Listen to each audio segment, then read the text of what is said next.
మార్చి 16, 2024 సుందరయ్య విజ్ఞాన కేంద్రంలో డప్పు రమేష్ 2వ వర్ధంతి సభలు జరిగాయి. స్థూప ఆవిష్కరణ, జెండావిష్కరణ సాంస్కృతికోద్యమ అమరుల కుటుంబ సభ్యులు నిర్వహించగా, ఫాసిజాన్ని ఓడిద్దాం, ప్రజా సంస్కృతిని కాపాడుదాం, నూతన ప్రజాస్వామిక విప్లవం వర్ధిల్లాలనే నినాదంతో మొదలైన ఈ సభలకు ముఖ్య అతిథిగా బి నరసింగరావు, సీనియర్ డైరెక్టరు, అధ్యక్ష వర్గంగా భూపాల్ గారు, కళాకారుడు, రచయిత మాభూమి సంధ్యక్క, ప్రజా కళాకారిణి రాజనరసింహ, పీకేఎం వ్యవస్థాపకులు ఒకరు ఉండగా, వక్తలుగా ప్రొఫెసర్ కాసిం విరసం, జి అనురాధ గారు ఫాసిజం ప్రత్యామ్నాయ సంస్కృతిపై మాట్లాడారు. ఆర్థిక అభివృద్ధి సాధించిన మనిషి సాంస్కృతిక అభివృద్ధిని సాధించలేకపోతున్నాడు. స్నేహంతో మనిషిని సాధించవచ్చు అనుకుంటే ఈ 100 ఏళ్ల కాలంలో జరిగింది అదే కదా. స్నేహం నిజాలను చెప్పాలి, అబద్ధపు మూఢనమ్మకాలను ఎత్తి చూపకుండా. ఎన్ని రోజులైనా నివురుగప్పిన నిప్పు అది ఎప్పుడైనా రగులుకుంటుంది. త్యాగాలు బూడిదలో పోసిన పన్నీరే అవుతుందని ప్రజా వాయిస్.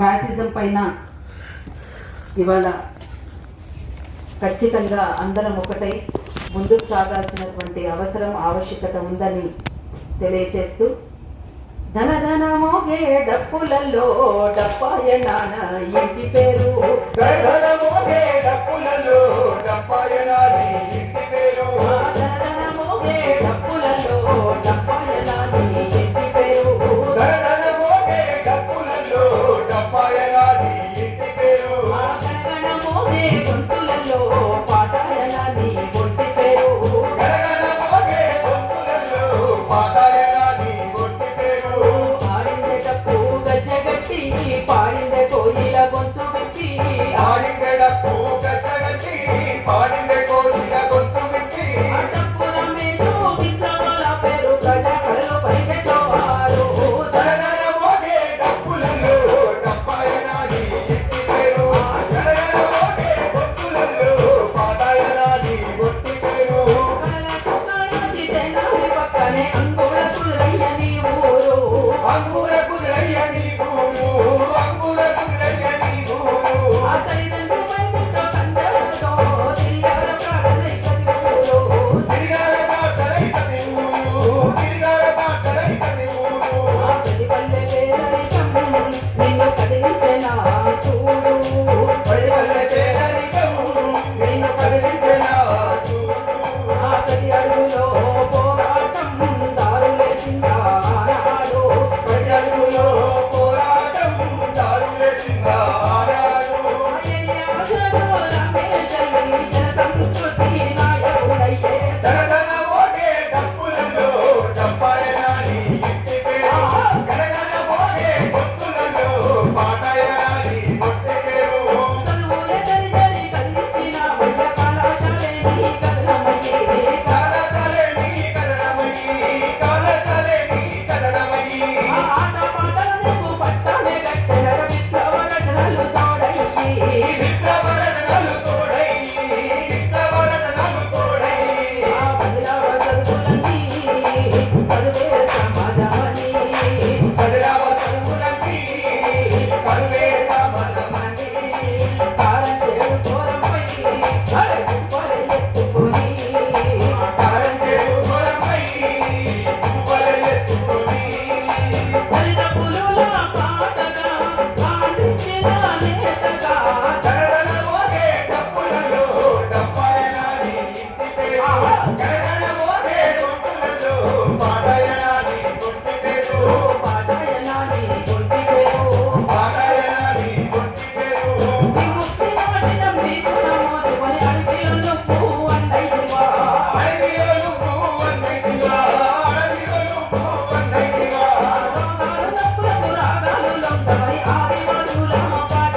పాదం కదులుతున్నా నిబంధాల కొలిమిలో నిపురా జయమైతివా నిర్బంధాల కొలిమిలో నిప్పుగా నిలబెట్టుగా శివాగరుని గుండెగా అమరవీరుల జెండగా గగన మోగే డప్పులలో డప్పాయరాని ఇంటి పేరు గగన మోగే డప్పులలో పాటయరాని గొట్టి పేరు విప్లవాన్ని డప్పు దర్బల్లో వినిపించి ఆగిపోయినాడు నీ గుండె ఆగిపోయినాడని గుండె ఆగిపోయినాడని గుండె చక్రయాత్రవన్నీ కలములు మోగించి మూగపోయినాడు నీ గొంతు మూగపోయినాడని గొంతు మూగపోయినాడని గొంతు సమర కంటిలతో ప్రవాహమంటున్నావా సదర కన్నిలతో నవమైనాడా ఆకలితో నువ్వు పోయి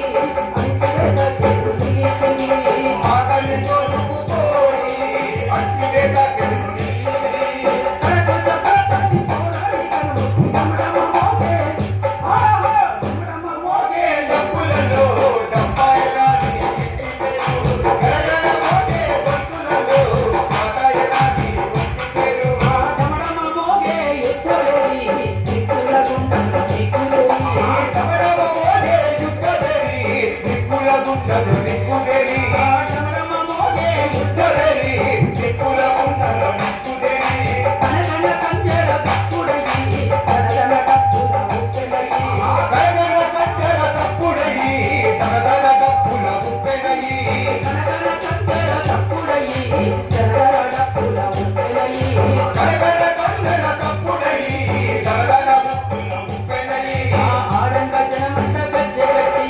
పాడంగలి పాటకై పెట్టి వాడంగ జలమంత గచ్చగట్టి వాడంగని పాట కలిగట్టి డప్పు రమేశుని ఆది పాటలు దళిత విప్లవ జెండ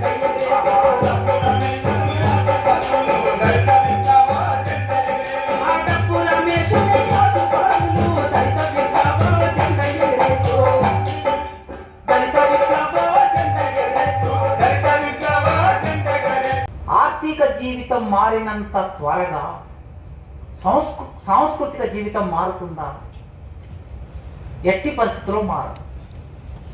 ఒక మనిషి సాంస్కృతిక జీవితం, ఒక దళితుడు, ఒక పేదవాడు నెలకి 1-2 లక్షలు సంపాదించే వాడిగా మారినంత మాత్రాన అతడి సంస్కృతి అంతే వేగంగా మారదు. ఎందుకు మారదు అని అంటే, ఒక మనిషి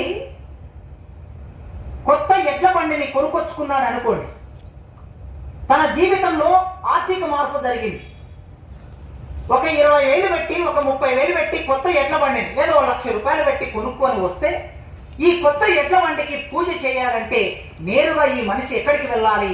ఆ ఊరిలో ఉన్న కట్టమైసమ్మ దగ్గరకో లేదా ఎల్లమ్మ దగ్గరకో మల్లమ్మ దగ్గరకో ఆ బండిని ఎద్దులను తీసుకొని వెళ్ళాలి. ఇప్పటి వరకు బండెద్దులు లేనివాడు ఆర్థికంగా హోదా మారింది, బండెద్దులు వచ్చాయి, కానీ సంస్కృతిలో మాత్రం మార్పు రాలేదు. అదేవిధంగా ఓ 2 కోట్లు పెట్టి BMW కారు కొన్నవాడు ఆర్థికంగా మార్పు జరిగింది జీవితంలో, కానీ ఆ కారును నేరుగా తీసుకొని టెంపుల్కు తీసుకెళ్ళి దానికి గవ్వలు కట్టి నిమ్మకాయ కట్టి యాటను కోసి బ్రాహ్మణుడితో మంత్రాలు చదివించడం అనేది మనం చూస్తాం. కొత్త కారు కొనుక్కున్న ప్రతి ఒక్కరూ 99% ప్రజలు ఇప్పటికీ ఆచరిస్తున్నారు. తమ జీవితంలో కారు లేదు, అంతకు మునుపు ఒక 10 లక్షలు పెట్టి కారు కొన్నాడు, కానీ కొన్న కారు ఆర్థికంగా మార్పు జరిగింది కానీ సాంస్కృతికంగా మార్పు జరగలేదు. సాంస్కృతిక మార్పు జరగలేదు కనుక ఆ ఆచారాన్ని, ఆ సంప్రదాయాన్ని, ఆ వ్యవహారాన్ని ఖచ్చితంగా మనిషి నడిపిస్తూ ఉంటాడు. సంస్కృతి మనిషి చైతన్యాన్ని, పట్టుదలను అత్యున్నత స్థాయికి తీసుకెళ్ళగలదు. సంస్కృతి ఈ కొస నుంచి చూస్తే అదేవిధంగా భూస్వామ్యాన్ని బద్దలు కొట్టి క్యాపిటలిజంలోకి తీసుకెళ్ళగలదు. క్యాపిటలిజాన్ని బద్దలు కొట్టి సామ్యవాదంలోకి తీసుకెళ్ళగలదు. ఒక ప్రజాస్వామిక విప్లవానికి కావలసిన ప్రాతిపాదికని, ఆలోచనని, భావజాలాన్ని సంస్కృతి ప్రోధి చేయగలదు. ఎందుకంటే పోరాటమే ఒక సంస్కృతి. పోరాటం కూడా మనిషి సంస్కృతిలో భాగం. పోరాటం కూడా సమాజ సంస్కృతిలో విప్లవం కూడా సమాజ సంస్కృతిలో భాగం. అందుకోసమే సంస్కృతిలో మార్పు జరగడం అంటే సమాజంలో మార్పు జరగడంగానే మనం భావిస్తాం. ఫలితంగా క్యాపిటలిజంలో వచ్చిన మార్పు ఫలితంగా భూస్వామ్యంలో వచ్చిన మార్పు మనం సమాజాన్ని పరిణామక్రమంలో చూసినప్పుడు ఒక సమాజం మరో సమాజానికన్నా మెరుగైన సమాజం చెప్తా. ఆ సమాజం బరువైన సమాజమే, కానీ ముందు సమాజంతో చూసుకున్నప్పుడు అది మెరుగైన సమాజం. ఆదిమ సమాజంతో చూసినప్పుడు బానిస సమాజం, బానిస సమాజంతో చూసినప్పుడు భూస్వామ్యం, భూస్వామ్యంతో చూసినప్పుడు క్యాపిటలిజం. ఇవి మెరుగైన సమాజాలు చెబుతా. ఇవన్నీ ఎందుకు మెరుగైన సమాజాలంటే పూర్వపు కట్టుబాట్లని బద్దలు కొట్టుకొని కొద్ది మేరకైనా కొన్ని హక్కులు, కొన్ని అవకాశాలు ముందుకొచ్చాయి గనక అట్లా చూసినప్పుడు ఆయా సమాజాలలో ఆలోచన పరిపక్వం అవుతూ ఉంటుంది. ఈ ఆలోచన పరిపక్వం కావటమే మనిషి చైతన్య స్థాయి. ఈ చైతన్య స్థాయి కూడా సంస్కృతిలో భాగమే. అందుకే ఎప్పుడైతే క్యాపిటలిజం వచ్చిందో సైన్స్ వచ్చింది. సైన్స్ ఎవరికి అవసరం? క్యాపిటలిస్ట్కి అవసరం. సైన్స్ సమాజానికి అవసరం అని రాలే. సైన్స్ అప్పటికే సమాజంలో ఉన్నది. సమాజంలో ఉన్నటువంటి శాస్త్రాన్ని, సైన్స్ను క్యాపిటలిస్టులు తమ దోపిడిని ఎక్కువగా పెంచడానికి, దోపిడిని విస్తృతం చేసుకోవడానికి ఉపయోగించుకోవడానికి ఆ రోజు శాస్త్రవేత్తలు బయలుదేరారు. వాళ్ళకి కావలసిన పరిశోధన కావలసిన అవసరాలని క్యాపిటలిస్టులు సమకూర్చారు. అట్లా సమకూర్చడం వలన సామాజిక శాస్త్రంలో మార్పు వచ్చింది, ప్రకృతి శాస్త్రంలో మార్పు వచ్చింది, సాహిత్యంలో మార్పు వచ్చింది. ఇట్లా మార్పు రావటం కూడా సంస్కృతిలో వచ్చినటువంటి మార్పుగానే మనం చూడాలి. అందుకే సంస్కృతి మనుషుల ఆశలని ఒక్కొక్కసారి అణిచివేసే సాధనంగా కూడా పనిచేస్తుంది. ఆశలని, ఆశయాలని అణిచివేస్తూ ఉంటుంది. మన దేశంలో వైరాగ్య భావాలని, కర్మ సిద్ధాంతాన్ని, మోక్షకాంక్షలని ప్రజలలో ప్రచారం చేసి కార్యత్వంలోకి రాకుండా నిష్క్రియ పరులుగా మార్చేస్తుంది సంస్కృతి. రోజు దోపిడీకి గురయ్యేవాడు. మన మామూలుగా ఫిలాసఫీ చెప్పేటప్పుడు, క్లాసులు చెప్పేటప్పుడు చెప్తూ ఉంటాం. ఒక కార్మికుడు చనిపోయాడు, సూసైడ్ చేసుకొని చనిపోయాడు. ఆ కార్మికుడు శవాన్ని తీసుకొచ్చి ఇంటి ముందర పెట్టారు.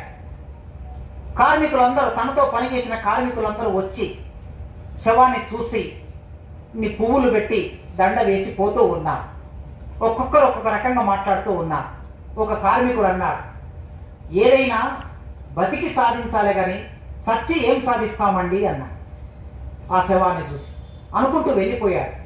మరో కార్మికుడు వచ్చాడు, ఎన్ని చెప్పినా ఆ పైవాడు రమ్మన్నాడు, ఈయన వెళ్ళిపోయాడు అని ఇంకో కార్మికుడు అన్నాడు. ఇద్దరు కార్మికుల ఆలోచన విధానం రెండు రకాలుగా వ్యక్తమైంది అక్కడ. ఇది సంస్కృతిలో భాగమే. మూడో కార్మికుడు వచ్చాడు, ఈ కార్మికుడు చనిపోవడానికి మన కంపెనీ యజమానే కారణము అన్నాడు. ఇది చైతన్య స్థాయి. ఈ మొదటి రెండు ఆ మనిషి నిష్క్రియ పరిమిగా మార్చడం. ఇతర కార్మికులందరూ ఈ మనిషి ఎందుకు చనిపోయాడు అంటే, మనం చనిపోయినటువంటి వాళ్ళు అర్ధాంతరంగా చనిపోయే ప్రతి మనిషి, ఈ మనిషి చావుకు కారణం ఎవరు? సమాజమే కారణం, అంటే ప్రభుత్వమే కారణం అంట. ఏ చావుకైనా సరే ప్రభుత్వం కారణం ఎందుకు అంటున్నామంటే, ఈ సమాజంలో ఉండే అనేక అవలక్షణాల వలన, దోపిడి వలన ఆ మనిషికి కలిగిన సమస్యలు, వాటి వలన మనిషి చనిపోయాడు. ఒక రైతు ఆత్మహత్య చేసుకున్నాడంటే ఆ రైతు కారణం కాదు, ఆ రైతును ఆత్మహత్య చేసుకునే వైపుగా నెట్టిన సామాజిక సంబంధాలు కారణం. ఈ సామాజిక సంబంధాలు కారణమని అర్థం చేసుకోవటం ఒక చైతన్యం. అది సంస్కృతిలో భాగమే. ఈయనను దేవుడు రమ్మన్నాడు కనుక పోయాడని చెప్పడం అది సంస్కృతిలో భాగమే. కనుక దేవుడిని ప్రధానంగా చేసి చెప్పే సంస్కృతి మన దేశంలో ఎక్కువ కొనసాగుతుంటుంది. ఇది దోపిడీ వర్గాలకు ఉపయోగపడే సంస్కృతి. కనుక సామాజికులైనటువంటి మనుషులందరూ కలిసి తమ దైనందిన జీవితంలో ఎప్పుడో ఒకసారి నూతన సంస్కృతిని నిర్మాణం చేసుకోవడానికి ప్రయత్నం చేస్తూ ఉంటారు. ఈ ప్రజా సంస్కృతిని, ప్రజా రూపాన్ని, ప్రజా కళల్ని ఎప్పటికప్పుడు మెరుగుపరుచుకుంటూ ఉంటారు. దోపిడీకి వ్యతిరేకంగా తమ పెనుగులాటను మొదలు పెడుతూ ఉంటారు, తమ సంవాదాన్ని మొదలు పెడుతూ ఉంటారు. ఎంత సంవాదాన్ని మొదలుపెట్టినా, ఎంత పెనుగులాటను మొదలుపెట్టినా మళ్ళీ వాళ్ళని యథాతథ స్థితికి తీసుకురావడానికి దోపిడీ వర్గాలు, పాలక వర్గాలు ప్రయత్నం చేస్తూ ఉంటాయి. చేసే క్రమంలో సంస్కృతిలో భాగమైనటువంటి ఆధిపత్య వర్గాలు కొన్ని ప్రత్యేక అర్థాలు కల్పిస్తారు. మనకి ప్రత్యేక అర్థాలు మన జీవితంలోకి తీసుకొస్తారు. ఎట్లా తీసుకొస్తారంటే, పసుపు రంగు అనేది ఇది శుభ సూచకం అని ఎవరు చెప్పారండి? పసుపు రంగు శుభ సూచకం అని ఎవరు చెప్పారు? ఎందుకు పసుపు రంగు శుభ సూచకమైంది? కాషాయం అనేది వైరాగ్యానికి, సన్యాసులుగా మారడానికి ఇది సూచకమని ఎవరు చెప్పారు? ఎవరు ఈ అర్థాలని ప్రోధి చేశారు, నిలబెట్టారు? నలుపు రంగు అనేది అశుభమని ఎవరు చెప్పారు? ఎరుపు రంగు అనేది మార్పు సంకేతం అని ఎవరు చెప్పారు? ఇట్లా మనం చూస్తే ఒక్కొక్క రంగుకు ఒక సూచిక ఉన్నది. ఈ సూచిక మానవ జీవితంలో, సంస్కృతిలో భాగంగా ఎంత మనల్ని ఆవరించి ఉన్నదో ఒకసారి ఆలోచించండి. ఇప్పుడు మీరు ఎవరి కాలును చూసినా కాలు కింద ఎడమ కాలుకు నలుపు రంగు దారం కట్టబడి ఉంటుంది. 99% మంది కట్టుకుంటున్నారు. ఏమిటిది? ఇది ఎందులో భాగం? ఇది సంస్కృతిలో భాగం. ఈ సంస్కృతిలో భాగమైనది మానవ జీవితంలోకి ప్రవేశించింది. ఆధిపత్య వర్గాల సంస్కృతి. ఈ ఆధిపత్య వర్గాల సంస్కృతి నలుపు మనకి దిష్టి తగలకుండా, మనిషిని సంతోషంగా, ఏ రకమైన సమస్య రాకుండా ఉంచడానికి, అది అందరి దృష్టి దాని మీద పడడానికి నలుపు రంగును భావించారు కదా. మరి ఎరుపు రంగును ప్రమాద సంకేతంగా ఎందుకు చెప్పారు? ఎరుపు రంగు ప్రమాద సంకేతం ఎందుకు అవుతుంది అంటే, ఒక్కొక్క రంగుకు ఒక్కొక్క సందర్భాన్ని క్రియేట్ చేసింది దోపిడీ వర్గం. ఈ క్రియేట్ చేసిన దోపిడీ వర్గంలో ఎంత మనకు కాంట్రాస్ట్ చూడండి. భారతీయ సంస్కృతిలో భాష అనేది చాలా జాగ్రత్తగా సంస్కృతిని ఇంజెక్ట్ చేస్తూ ఉంటుంది. భాషనే ప్రధాన పాత్ర వహిస్తుంది. ఏదైనా సరే మాధ్యమం ఏమిటి? మన భావాలను వ్యక్తం చేయడానికి, మన భావాలను మరో సమాజానికి అందించడానికి మనకు సాధనం ఏమిటి అన్నప్పుడు భాషనే సాధనం. ఈ భాష సంస్కృతిలో ప్రధాన భాగంగా ఉంటుంది. ఒక్కొక్క పదానికి, ఒక్కొక్క సందర్భానికి కొన్ని పదాలను రూపొందించి మనల్ని అలవాటు చేస్తారు. పిల్లి ఎదురిస్తే ఆగిపోవటం, బల్లి పలుకుతే ఆగిపోవటం అనే ఒక జీవితంలో భాగం చేశారు కదా. ఇవన్నీ కూడా ఆధిపత్య సంస్కృతిలో భాగంగా వచ్చాయి.